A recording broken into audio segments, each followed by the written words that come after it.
ഈശോ മിശിഹായുടെ നാമത്തിന് ഇന്നും എന്നേരവും സ്തുതിയും മഹത്വവും ഉണ്ടായിരിക്കട്ടെ. നമുക്കൊരു നിമിഷം പ്രാർത്ഥിക്കാം. കരുണ്യവാനായ കർത്താവേ, നിന്നെ ഞങ്ങൾ ആരാധിക്കുന്നു, സ്തുതിക്കുന്നു, നിനക്ക് നന്ദി പറയുന്നു. ഈശോയെ, നാളിതുവരെ നീ ഞങ്ങളുടെ ജീവിതങ്ങൾക്ക് നൽകിയ എല്ലാ അനുഗ്രഹങ്ങളെയും ഓർത്ത് അങ്ങേക്ക് നന്ദി പറയുന്നു. വരും നാളുകളിലും നിന്റെ അനുഗ്രഹത്താൽ ഞങ്ങളെല്ലാവരെയും നിറയ്ക്കണമേ. ക്രിസ്തു രഹസ്യങ്ങളെ ധ്യാനിക്കുവാനും അവയെ ജീവിതത്തിൻ്റെ ഭാഗമാക്കി മാറ്റുവാനും ഞങ്ങളെ നീ സഹായിക്കണമേ. ഈശോയെ, നിന്റെ വാഗ്ദാനമായ പരിശുദ്ധാത്മാവിനെ അയച്ച് ഞങ്ങളുടെ ബുദ്ധിയെ പ്രകാശിപ്പിക്കണമേ, ഹൃദയത്തെ ശക്തിപ്പെടുത്തണമേ, മനസ്സിനെ ജ്വലിപ്പിക്കണമേ. ഈശോയുടെ തിരുരക്തത്തിൻ്റെ സംരക്ഷണവും അഭിഷേകവും എപ്പോഴും ഞങ്ങളുടെ മേലുണ്ടാകുമാറാകട്ടെ. നിന്റെ വിശുദ്ധ കുരിശിൻ്റെ അടയാളത്താൽ ഞങ്ങളെല്ലാവരും മുദ്രിതരായി തീരട്ടെ. അമ്മേ മാതാവേ, സകല വിശുദ്ധരെ, കാവൽ മാലാഖമാരെ ഞങ്ങൾക്ക് വേണ്ടി പ്രാർത്ഥിക്കണമേ. ആമേൻ. വിശുദ്ധ മത്തായിയുടെ സുവിശേഷം 5-ാം അധ്യായം 7-ാം വാക്യം. കരുണയുള്ളവർ ഭാഗ്യവാന്മാർ, അവർക്ക് കരുണ ലഭിക്കും.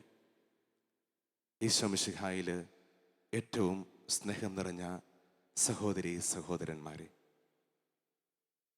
പരിശുദ്ധ പിതാവ് ഈ വർഷത്തെ കരുണയുടെ വർഷമായിട്ട് പ്രഖ്യാപിച്ചിരിക്കുകയാണ്. എന്തുകൊണ്ടാവാം ഈ വർഷത്തെ പരിശുദ്ധ പിതാവ് കരുണയുടെ വർഷമായിട്ട് പ്രഖ്യാപിച്ചിരിക്കുന്നത്?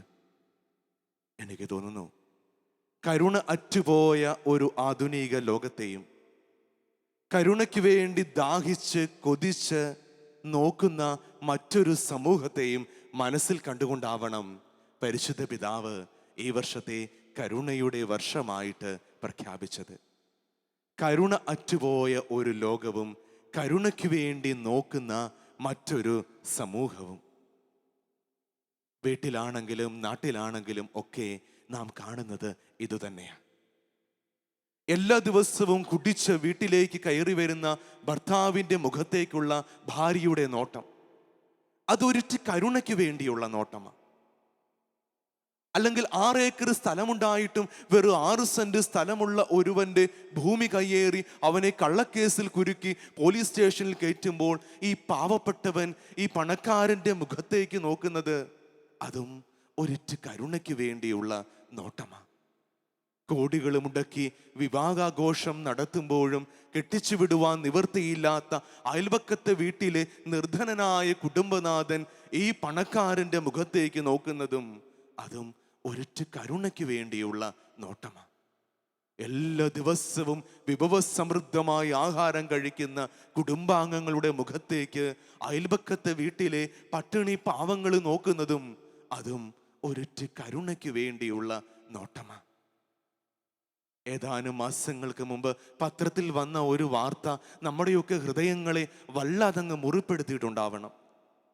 ഏതാണ്ട് 10-75 വയസ്സ് പ്രായമുള്ള വൃദ്ധയായ ഒരു സ്ത്രീനെ കൈതക്കാട്ടിൽ കൊണ്ട് ഉപേക്ഷിച്ചിട്ട് കടന്നുപോയ മക്കളുടെ ഒരു സംഭവം.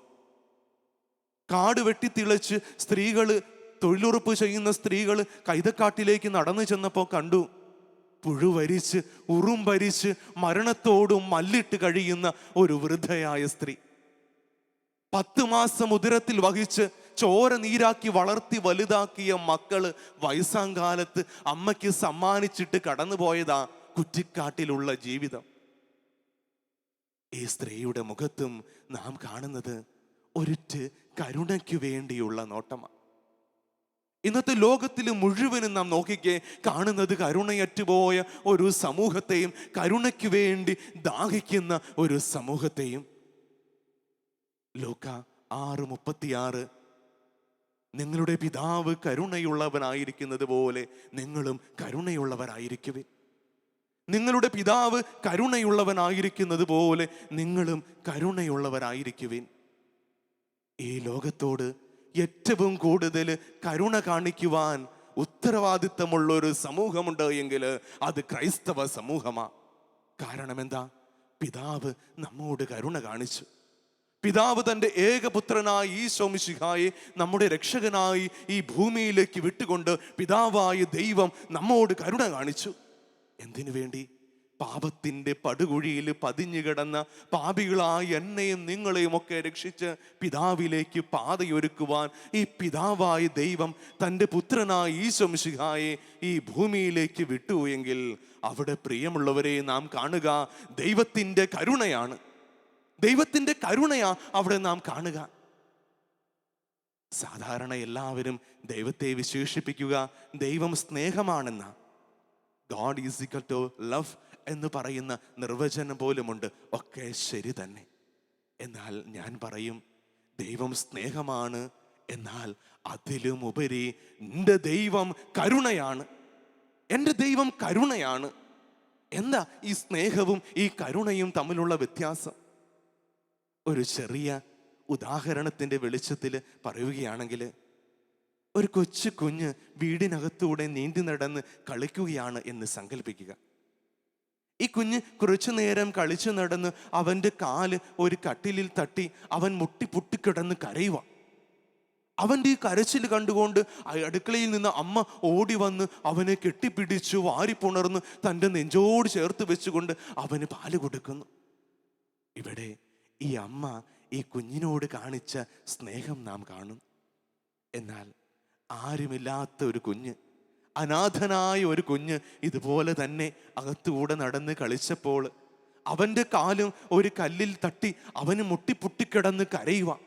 ഉടൻ തന്നെ അവനെ ആരും ശ്രദ്ധിക്കാതെ ഇന്നപ്പോൾ, അവനെ ആരും ഒന്ന് എടുക്കാതെ വന്നപ്പോൾ ഈ സ്ത്രീ തന്നെ ഓടി വന്ന് ഈ കുഞ്ഞിനെയും കെട്ടിപ്പിടിച്ച് വാരിപ്പുണർന്ന് തൻ്റെ നെഞ്ചോട് ചേർത്ത് പാല് കൊടുത്തു എങ്കിൽ ഇവിടെ നാം വിളിക്കും ഈ സ്ത്രീ ഈ രണ്ടാമത്തെ കുഞ്ഞിനോട് കരുണ കാണിച്ചു എന്ന്.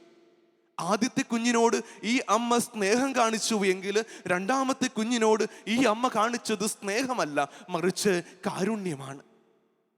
അർഹതയില്ലാത്തത് എന്തോ ഒന്ന് വെച്ച് നീട്ടുന്നത്, അതിനെയാ കാരുണ്യം എന്ന് പറയുന്നത്. ആദ്യത്തെ കുഞ്ഞിനെ കെട്ടിപ്പിടിക്കുവാനും വാരിപ്പുണരുവാനും മാറോട് ചേർത്ത് പാല് കൊടുക്കുവാനുമൊക്കെ ഇവൾക്ക് ഉത്തരവാദിത്വവും കടമയുമൊക്കെ ഉണ്ട്. കാരണം എന്താ? ഇവളുടെ സ്വന്തം മകനാ. എന്നാൽ രണ്ടാമത്തെ കുഞ്ഞിനെ കെട്ടിപ്പിടിക്കുവാനോ വാരിപ്പുണരുവാനോ തൻ്റെ മാറോട് ചേർത്ത് പാല് കൊടുക്കുവാനോ ഇവൾക്ക് വലിയ ഉത്തരവാദിത്വവും കടമയും ഒന്നുമില്ല. എന്നിട്ടും ഈ കുഞ്ഞിനെയും അവൾ പരിപാലിച്ചു എങ്കിൽ, ഈ കുഞ്ഞിനും തൻ്റെ അമ്മിഞ്ഞ പാല് നുകർന്നു കൊടുത്തു എങ്കിൽ അവിടെ നാം വിളിക്കും ഈ അമ്മ ഈ രണ്ടാമത്തെ കുഞ്ഞിനോട് കാരുണ്യം കാണിച്ചു. രണ്ടാമത്തെ കുഞ്ഞിനോട് കാരുണ്യം കാണിച്ചു. അർഹതയില്ലാത്തത് വെച്ച് വിളമ്പി കൊടുക്കുന്നത്, അതിനെയാ കാരുണ്യം എന്ന് പറയുന്നത്. സ്നേഹത്തെക്കാളും ഒരുപടി ഉയർന്ന എന്തോ ഒന്ന്, അതാ കാരുണ്യം എന്ന് പറയുക. ഇത്തരണത്തിലൊന്ന് ചിന്തിക്കുകയാണെങ്കിൽ പിതാവായ ദൈവം നമ്മോട് കാണിച്ചതും കാരുണ്യമല്ലായിരുന്നു? പിതാവായ ദൈവം മക്കളായ നമ്മോട് കാണിച്ചതും കാരുണ്യമല്ലായിരുന്നു?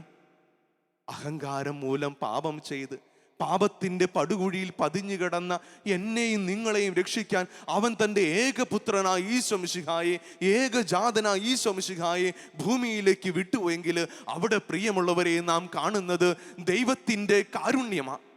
ദൈവത്തിൻ്റെ കാരുണ്യമാ അവിടെ നാം കണ്ടുമുട്ടുന്നത്.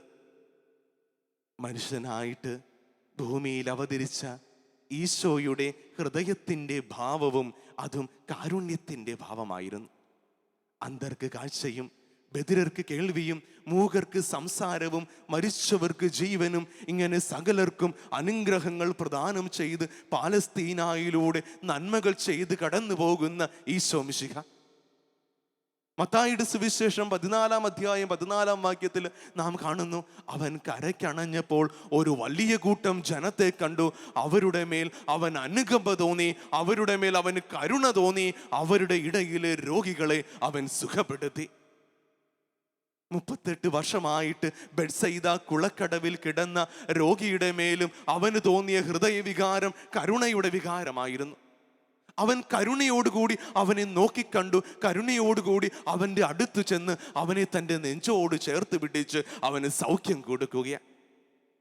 ലോകം ആരെയൊക്കെ മുറിപ്പെടുത്തിയിട്ടുണ്ടോ, ലോകം ആരെയൊക്കെ ഒറ്റപ്പെടുത്തിയിട്ടുണ്ടോ, ലോകം ആരെയൊക്കെ എഴുതി തള്ളിയിട്ടുണ്ടോ, അവരെയൊക്കെ ഈശോ അടുത്ത് ചെന്ന് കരുണയോടുകൂടി നോക്കിക്കണ്ട് തൻ്റെ ഹൃദയത്തോട് ചേർത്ത് പിടിക്കുന്നത് ഏറെ ഹൃദ്യമാണ്.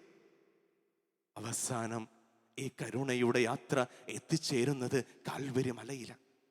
കാൽവരിയുടെ നെറുകയിൽ മൂന്നാണികളിൽ തറയ്ക്കപ്പെട്ട് കൂട്ടിച്ചേർക്കാനാവാത്ത വിധം ഒരുടഞ്ഞ പാത്രം പോലെ ക്ഷതങ്ങളേറ്റ് രക്തം വാർന്നൊഴുകി അവസാന ശ്വാസം വിടുന്ന നിമിഷം വരെയും അവൻ്റെ ഹൃദയത്തിൽ നിന്നും കരകവിഞ്ഞൊഴുകിയത് ഈ കരുണയുടെ ഭാവമായിരുന്നു. ഈശോയുടെ കരുണയുടെ ഭാവം അവസാന ശ്വാസം വരെയും നാം കാണുകയാണ്. എന്നാൽ പ്രിയമുള്ളവരെ, പലപ്പോഴും തെറ്റിദ്ധരിക്കപ്പെടുന്നത്, പലപ്പോഴും തെറ്റിദ്ധാരണയ്ക്ക് വിഷയീഭവിക്കുന്നത്, നമുക്കൊക്കെ പലപ്പോഴും മനസ്സിലാക്കാൻ പറ്റാത്തത് പിതാവായ ദൈവത്തിൻ്റെ കരുണയെക്കുറിച്ച്. പിതാവായ ദൈവം കരുണയുള്ളവനാണ് എന്ന് പറയുമ്പോൾ കേട്ട മാത്രയിൽ നമുക്കെല്ലാവർക്കും അങ്ങോട്ട് അംഗീകരിക്കാനായിട്ട് പറ്റത്തില്ല. കാരണം മറ്റൊന്നുമല്ല, പഴയ നിയമത്തിലെമ്പാടും നാം കാണുക ഇസ്രായേൽ ജനത്തിന് വേണ്ടി യുദ്ധം ചെയ്യുന്ന ദൈവത്തെക്കുറിച്ച്. ഇസ്രായേൽ ജനത്തിന് വേണ്ടി യുദ്ധം ചെയ്യുന്ന ദൈവം തൻ്റെ കൽപ്പനകളും പ്രമാണങ്ങളും അനുശാസനങ്ങളും ഒക്കെ നിരാകരിക്കുമ്പോൾ അവരെ കുറ്റപ്പെടുത്തുന്ന, അവരുടെ തലമുറകളെ ശിക്ഷിക്കുന്ന ദൈവത്തേക്ക് നാം പഴയ നിയമത്തിൽ കാണുക. ഒരു ദേവാലയത്തിൽ ഞാൻ ദൈവത്തിൻ്റെ സ്നേഹത്തെക്കുറിച്ച് ക്ലാസ്സൊക്കെ എടുത്ത് ഇറങ്ങി വന്നപ്പോൾ അവിടുത്തെ ഒരു അധ്യാപകൻ എന്നോട് വന്ന് പറഞ്ഞു, അച്ഛാ, ഈശോ സ്നേഹമുള്ളവനാണ്, ഈശോ കരുണയുള്ളവനാണ് എന്ന് പറയുമ്പോൾ അത് മനസ്സിലാക്കുവാനും അത് അംഗീകരിക്കുവാനും ഒക്കെ എളുപ്പമുള്ള കാര്യമാണ്. പക്ഷേ പിതാവായ ദൈവം കരുണയുള്ളവനാണെന്ന് പറയുമ്പോൾ അങ്ങോട്ട് പൂർണ്ണമായിട്ട് മനസ്സിലാക്കാനായിട്ട് പറ്റുന്നില്ല, അങ്ങോട്ട് പൂർണ്ണമായിട്ടും ഉൾക്കൊള്ളുവാനായിട്ട് പറ്റുന്നില്ല. അദ്ദേഹം ഒരു വചനഭാഗവും എന്നോട് പറഞ്ഞു നൽകി. പുറപ്പാട് പുസ്തകം 20-ാം അധ്യായം 5-ാം വാക്യം, ഞാൻ അസഹിഷ്ണുവായ ദൈവമാണ്, എന്നെ വെറുക്കുന്ന പിതാക്കന്മാരുടെ കുറ്റങ്ങൾക്ക് 3-4 തലമുറ വരെ ഞാൻ അവരെ ശിക്ഷിക്കും. ഞാൻ അസഹിഷ്ണുവായ ദൈവമാണ്, എന്നെ വെറുക്കുന്ന പിതാക്കന്മാരുടെ കുറ്റങ്ങൾക്ക് 3-4 തലമുറ വരെ ഞാൻ അവരെ ശിക്ഷിക്കും. ഇങ്ങനെ പറയുന്ന ദൈവം എങ്ങനെയാച്ചാ കരുണയുള്ളവനാണെന്ന് പറയുക? പ്രിയമുള്ളവരെ, ഒത്തിരിയേറെ തെറ്റിദ്ധാരണയ്ക്ക് വിഷയീഭവിച്ച ഒരു വചനഭാഗമായത്. ഒത്തിരിയേറെ ജനങ്ങൾ തെറ്റായിട്ട് വ്യാഖ്യാനിക്കുന്ന ഒരു വചനഭാഗമായത്. നമ്മുടെ ദൈവം ക്രൂരനാണ് എന്നും, നമ്മുടെ ദൈവം ശിക്ഷിക്കുന്ന ദൈവമാണെന്നും, നമ്മുടെ ദൈവം തലമുറകളെ ശപിക്കുന്ന ദൈവമാണെന്നും പോലും പറഞ്ഞു പരുത്തി മനുഷ്യ മനസ്സിൽ ഭയം കുത്തിവെച്ച ഒരു വചനഭാഗമായത്. പ്രിയമുള്ളവരെ, ഈ വചനഭാഗം പുറപ്പാട് പുസ്തകം എഴുതിയ ഒരു പശ്ചാത്തലത്തിൽ നിന്നുകൊണ്ട് വേണം നാം വ്യാഖ്യാനിക്കാൻ. ഇവിടെ ദൈവം പറയുന്നത് ഞാൻ ഒരിക്കലും തലമുറകളെ ശപിക്കുമെന്നല്ല, മറിച്ച് ഞാൻ തലമുറകളെ ശിക്ഷിക്കുമെന്നാ. ഇവിടെ ഇനി ദൈവം ശിക്ഷിക്കുമെന്നാണ് പറയുന്നത് എങ്കിൽ പോലും പുറപ്പാട് പുസ്തകം എഴുതിയ ഒരു പശ്ചാത്തലത്തിൽ നിന്നുകൊണ്ട് ഇതൊന്ന് മനസ്സിലാക്കാം നമുക്ക്. പുറപ്പാട് പുസ്തകം എഴുതിയ കാലഘട്ടം മരണാനന്തര ജീവിതത്തെക്കുറിച്ച് ഒരു നേരിയ വിശ്വാസം പോലും ഇസ്രായേൽ ജനത്തിൻ്റെ ഇടയിൽ രൂപപ്പെടുന്നതിന് മുമ്പുള്ള ഒരു കാലഘട്ടമായിരുന്നു അത്. മരണാനന്തര ജീവിതത്തിന് ശേഷം, മരണത്തിന് ശേഷം മറ്റൊരു ജീവിതമുണ്ട് എന്നത് കാലക്രമേണ മാത്രം ഇസ്രായേലിൻ്റെ ഇടയിൽ രൂപപ്പെട്ടു വന്ന ഒരു വിശ്വാസമാണ്. അതിനു മുമ്പ് മരണം ഒരു വലിയ ദുരന്തമാണെന്നും, മരണത്തിന് ശേഷം നീതിമാന്റെ ഓർമ്മ പോലും നിലനിൽക്കുന്നില്ല എന്നുമൊക്കെ വചനം നാം കാണുന്നുണ്ട് 2 സാമുവേൽ 14:14 പിന്നീട് കാലക്രമേണ മാത്രമാണ് ഈ ഒരു വിശ്വാസം ഈ ജനത്തിൻ്റെ ഇടയിൽ രൂപപ്പെട്ടു വന്നത്. എങ്കിൽ തന്നെയും തെറ്റ് ചെയ്യുന്നവർ ശിക്ഷിക്കപ്പെടണമെന്നത് ഇസ്രായേലിൻ്റെ നീതിബോധത്തിൻ്റെ ഭാഗമായിരുന്നു. തെറ്റ് ചെയ്തവർ ശിക്ഷിക്കപ്പെടണം. എവിടെ വെച്ച്? അവർ ഈ ലോകത്തിൽ വെച്ച് തന്നെ ശിക്ഷിക്കപ്പെടണം. കാരണം എന്താ? മറ്റൊരു ലോകമില്ല, മറ്റൊരു ജീവിതമില്ല. അതുകൊണ്ട് നീ തെറ്റ് ചെയ്തുവെങ്കിൽ നീ ഈ ലോകത്തിൽ വെച്ച് തന്നെ നീ ശിക്ഷിക്കപ്പെടണം. എന്നാൽ ഇങ്ങനെ വലിയ പാപങ്ങളൊക്കെ ചെയ്തു നടന്ന വ്യക്തികൾ, അവർക്ക് ജീവിതത്തിൽ എല്ലാവരും വിചാരിച്ചു ഇവരുടെ ജീവിതത്തിൽ വലിയ അനർത്ഥങ്ങൾ വരുമെന്ന്, വലിയ വ്യാധികൾ വരുമെന്ന്, വലിയ മാറാ രോഗങ്ങളൊക്കെ ദൈവം വരുത്തി വെക്കുമെന്ന്. ഒന്നും സംഭവിച്ചില്ല എന്ന് മാത്രമല്ല, അവരുടെ ജീവിതത്തിന് വലിയ വളർച്ചയുണ്ടാകുന്നതായിട്ട് അവർ കണ്ടു. ഉടനെ ഇസ്രായേൽ ജനം പറയുവാൻ തുടങ്ങി, ഇവന്റെ ജീവിതത്തിന് ഈ ഭൂമിയിൽ വെച്ച് ഇവന് ശിക്ഷ ലഭിച്ചില്ല എങ്കിൽ സാരമില്ല. ഇവൻ ചെയ്ത കുറ്റത്തിന്, ഇവൻ ചെയ്ത പാപത്തിന് ഇവന്റെ മക്കളെ, അവരുടെ മക്കളെ അങ്ങനെ തലമുറകളെ ദൈവം ശിക്ഷിക്കും. ഇവൻ ചെയ്തു കൂട്ടിയ പാപത്തിന് ഇവൻ ശിക്ഷ അനുഭവിച്ചില്ലേലും സാരമില്ല. ഇവന്റെ മക്കള്, ഇവന്റെ തലമുറകള് ഇവന്റെ പാപത്തിന് ശിക്ഷ അനുഭവിക്കുമെന്ന് ഇസ്രായേൽ ജനം പിന്നീട് അങ്ങോട്ട് പറയുവാൻ തുടങ്ങി. എന്നാൽ നൂറ്റാണ്ടുകൾക്ക് ശേഷം, മരണത്തിന് ശേഷം ഒരു ജീവിതമുണ്ട് എന്ന വിശ്വാസം ആഴപ്പെടുന്ന സമയത്ത് ഈ തത്വസംഹിതയൊക്കെ അങ്ങ് അടിമുടി മാറുന്നതായിട്ട് നാം കാണുന്നുണ്ട്. എസെക്കിയേൽ പ്രവാചകന്റെ പുസ്തകം 18-ാം അധ്യായം 2-ാം വാക്യത്തിൽ നാം ഇപ്രകാരം വായിക്കുന്നു: പിതാക്കന്മാർ പുളിക്കുന്ന മുന്തിരിങ്ങ തിന്നു, മക്കളുടെ പല്ല് പുളിച്ചു എന്ന് ഇസ്രായേലിന്റെ പഴമൊഴി ഇപ്പോഴും നിങ്ങൾ എന്തേ ഇങ്ങനെ വൃഥാ ആവർത്തിക്കുന്നു? ഇസ്രായേലിന്റെ പിതാക്കന്മാർ പുളിക്കുന്ന മുന്തിരിങ്ങ തിന്നുവെന്നും വെച്ച് ഇപ്പോഴുള്ള മക്കളുടെ പല്ല് പുളിച്ചു എന്ന വൃഥാ എന്തേ നിങ്ങൾ ഇങ്ങനെ പ്രഖ്യാപിക്കുന്നു, ഇങ്ങനെ പറഞ്ഞു നടക്കുന്നു? വീണ്ടും എസെക്കിയേലിന്റെ പുസ്തകം 18-ാം അധ്യായം 20-ാം വാക്യത്തിൽ നാം വായിക്കുന്നുണ്ട്: പാപം ചെയ്യുന്നവൻ മാത്രമായിരിക്കും മരിക്കുക. പുത്രൻ പിതാവിന്റെ തിന്മകൾക്ക് വേണ്ടിയോ പിതാവ് പുത്രന്റെ തിന്മകൾക്ക് വേണ്ടിയോ ഒരിക്കലും ശിക്ഷിക്കപ്പെടുകയില്ല. നീതിമാൻ തൻ്റെ നീതിയുടെ ഫലവും ദുഷ്ടൻ തൻ്റെ ദുഷ്ടതയുടെ ഫലവും അനുഭവിക്കും. അതുകൊണ്ട് പ്രിയമുള്ളവരെ, ഭയപ്പെടുത്തുന്ന ദൈവത്തെ, അല്ലെങ്കിൽ കുറ്റം ചെയ്താൽ നമ്മെ ശിക്ഷിക്കുവാൻ നോക്കി പാർത്തിരിക്കുന്ന ഒരു ദൈവത്തെക്കുറിച്ചുള്ള ഒരു ചിന്തയായിരിക്കരുത് നമ്മളെ ദൈവത്തിങ്കിലേക്ക് അടുപ്പിക്കേണ്ടത്. മറിച്ച് തെറ്റ് ചെയ്താലും കുറ്റം ചെയ്താൽ നമ്മെ ശിക്ഷിക്കാൻ അധികാരവും അവകാശവും ഒക്കെ ഉണ്ടായിട്ടും അതൊക്കെ മറന്നിട്ട് വീണ്ടും വീണ്ടും നമ്മെ സ്നേഹിക്കുന്ന നമ്മുടെ നല്ല ദൈവത്തെക്കുറിച്ചുള്ള നനുത്ത ഓർമ്മകളായിരിക്കണം പ്രിയമുള്ളവരെ നമ്മെ ഈശോയുടെ സ്നേഹത്തിൽ ആഴപ്പെടുത്തേണ്ടത്, ദൈവത്തിലുള്ള വിശ്വാസത്തിൽ നമ്മെ ആഴപ്പെടുത്തേണ്ടത്. ഭയമായിരിക്കരുത്, മറിച്ച് സ്നേഹമായിരിക്കണം. അത് ഈശ്വര വിശ്വാസത്തിൽ മാത്രമല്ല, കുടുംബ ബന്ധത്തിലാണെങ്കിലും അതുപോലെ തന്നെ ഭയമായിരിക്കരുത്. കുടുംബ ബന്ധങ്ങളെ നിയന്ത്രിക്കേണ്ടത് മറിച്ച് സ്നേഹമായിരിക്കണം. സ്നേഹമാണെങ്കിൽ മാത്രമേ ആ കുടുംബ ബന്ധങ്ങൾക്ക് ഊഷ്മളതയുണ്ടാകത്തുള്ളൂ. ഒരു സംഭവം വിവരിക്കുകയാണെങ്കിൽ, 3 പെൺമക്കളെയും ഭർത്താവിനെയും ഉപേക്ഷിച്ചിട്ട് ഭാര്യ ഒരു പുതിയ ജീവിത പങ്കാളിയുടെ കൂടെ പോയത് അവിടുത്തെ വീട്ടുകാർക്ക് മാത്രമല്ല, നാട്ടുകാർക്കും മനസ്സിലാക്കുവാനോ അംഗീകരിക്കുവാനോ പറ്റിയില്ല. അവളുടെ പുതിയ ജീവിത പങ്കാളി സുന്ദരനെങ്കിലും അറിയപ്പെടുന്ന ഒരു മദ്യപാനിയായിരുന്നു. വീടിൻ്റെ കഴുക്കോല് പോലും ഊരിവിറ്റ് കുട്ടിക്കുന്ന ഒരുവൻ. സമ്പത്തിനു വേണ്ടിയുള്ള ഒരു പുതിയ ഇര മാത്രമായിരുന്നു ഈ സ്ത്രീ.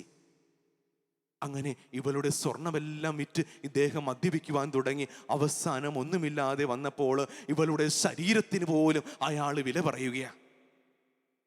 ഇനിയും ഇവിടെ ജീവിച്ചാൽ തൻ്റെ ജീവൻ പോലും അപകടത്തിലാണ് എന്ന് മനസ്സിലാക്കി തനിക്ക് പറ്റിയ കുറ്റങ്ങളും തെറ്റുകളും ഒക്കെ ഏറ്റുപറഞ്ഞ് തൻ്റെ പ്രിയപ്പെട്ട ജീവിത പങ്കാളിക്ക് ഇവളൊരു കത്തെഴുതുകയാണ്.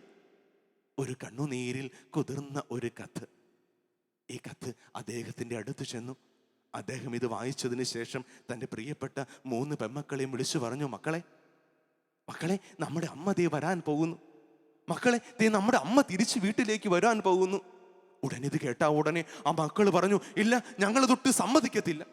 കാരണം ഞങ്ങളുടെ ജീവിതത്തിൽ വലിയ നാണക്കേട് വരുത്തിവെച്ച, ഞങ്ങളുടെ ജീവിതത്തിൽ വലിയ മാനക്കേട് വരുത്തിവെച്ച, ഞങ്ങൾക്കൊന്ന് പുറത്തിറങ്ങുവാൻ പോലും പറ്റാത്ത വിധം ഞങ്ങളുടെ ജീവിതത്തെ അത്രമാത്രം അധപതനത്തിന്റെ പടുകുഴിയിലേക്ക് ആഴ്ത്തിവിട്ട ഈ അമ്മ തിരിച്ചു വരുവാൻ ഞങ്ങളോട്ട് സമ്മതിക്കില്ല. ഉടനെ അയാൾ പറഞ്ഞു: മക്കളെ, അങ്ങനൊന്നും പറഞ്ഞാൽ പറ്റില്ല. നമ്മുടെ അമ്മയല്ലേ, അവൾക്കൊരു തെറ്റ് സംഭവിച്ചു, അവൾക്ക് ജീവിതത്തിൽ ഒരു തെറ്റ് സംഭവിച്ചു. നമ്മളെ ക്ഷമിച്ചില്ലെങ്കിൽ പിന്നെ ആരാ അവളോട് ക്ഷമിക്കുക? നമ്മൾ അംഗീകരിച്ചില്ലെങ്കിൽ പിന്നെ ആരാ അവളെ അംഗീകരിക്കുക? അങ്ങനെ ദിവസങ്ങളെടുത്ത് ഈ മക്കളെ ബോധ്യപ്പെടുത്തി കൊടുത്തുകൊണ്ട് ഈ സ്ത്രീനെ വീട്ടിലേക്ക് സ്വീകരിക്കുവാനായിട്ട് ഇദ്ദേഹം തയ്യാറാവുകയാണ്. തിരിച്ചിവള് വീടിൻ്റെ പടി കയറിയപ്പോൾ ഇവളുടെ മനസ്സിൽ ഒത്തിരി മുൻവിധികളൊക്കെ ഉണ്ടായിരുന്നു.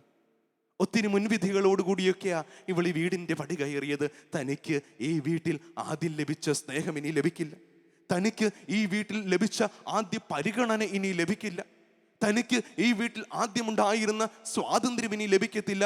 അങ്ങനെ ഒരു അടിമയെ പോലെങ്കിലും ഒരു അടുക്കളക്കാരിയെ പോലെയെങ്കിലും എങ്ങനെയെങ്കിലും ഒന്ന് ജീവിക്കാം എന്ന ചിന്തയോടുകൂടിയൊക്കെയാ അവൾ തിരിച്ച് വീട്ടിലേക്ക് കടന്നു വരുന്നത്.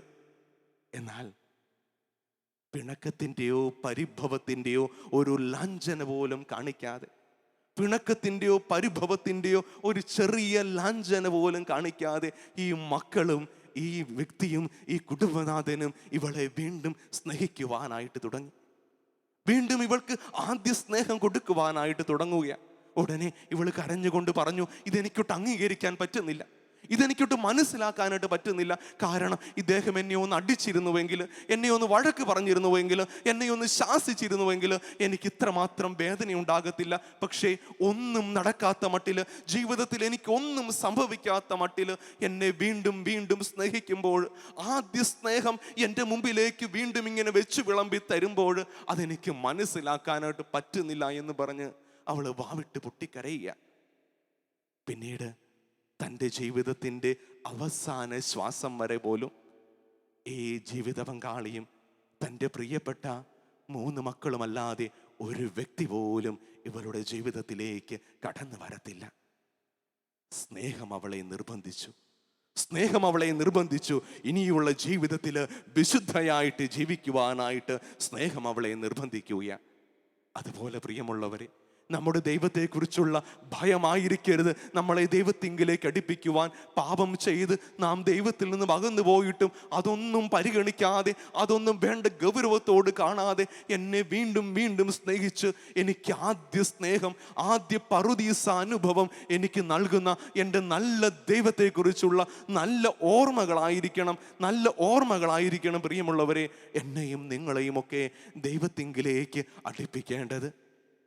എത്രമാത്രം പാപം ചെയ്ത് അവനിൽ നിന്നും ഓടി ഒളിച്ചാലും, എന്നെ കണ്ടുകിട്ടുവോളം, എന്നെ തേടി പിടിക്കുവോളം എൻ്റെ പിന്നാലെ ഒരു വേട്ടപ്പട്ടിയെ പോലെ അലഞ്ഞു നടക്കുന്ന ഒരു നല്ല ദൈവം, എൻ്റെ പിന്നാലെ അലഞ്ഞു നടക്കുന്ന, എന്നെ കണ്ടുകിട്ടുവോളം അലഞ്ഞു നടക്കുന്ന ഒരു നല്ല പിതാവ്.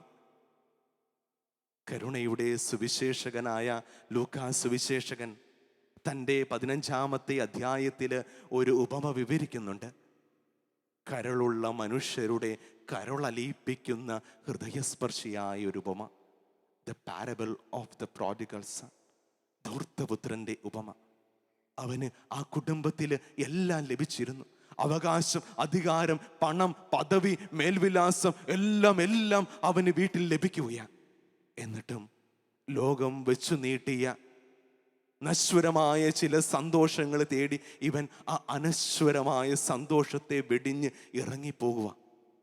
അവൻ പോകുന്ന വഴി അവൻ കാണാവുന്നതൊക്കെ കണ്ടു, അവൻ ആസ്വദിക്കാവുന്നതൊക്കെ ആസ്വദിച്ചു, അവൻ കുടിക്കാവുന്നതൊക്കെ കുടിച്ചു. എന്നിട്ടും ഉപ്പുവെള്ളം കുടിക്കുന്നത് പോലെ ഒരിക്കലും ശമിക്കാതെ അവൻ്റെ ദാഹം തുടരുകയാണ്.